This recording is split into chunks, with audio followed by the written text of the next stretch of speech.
নান্দনিক আয়োজনে কানাডার টরন্টোতে আবৃত্তি সংগঠন বাচনিক পালন করল তাদের যুগপূর্তি উৎসব বাচনিক বৈভব। দর্শকরা জানান, এই ধরনের আয়োজন কানাডায় বসবাসরত নতুন প্রজন্মকে বাংলার সংস্কৃতিকে আরও ভালোবাসতে উৎসাহ প্রদান করবে। লায়লা নুসরাতের তথ্য এবং ছবিতে ডেস্ক রিপোর্ট।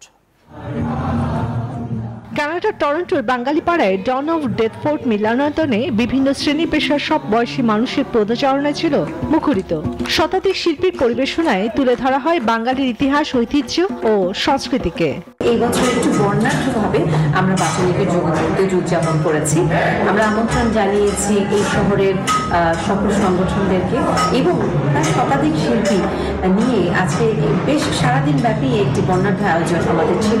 আবৃত্তি, নাচ আর গানে বাংলার সংস্কৃতিতে যোগ হয়েছিল এক ভিন্ন মাত্রা। ঢোলের বোল, ধামাইল আর নানা আয়োজন উপভোগ করেন কয়েকশো সংস্কৃতিমনা দর্শকরা।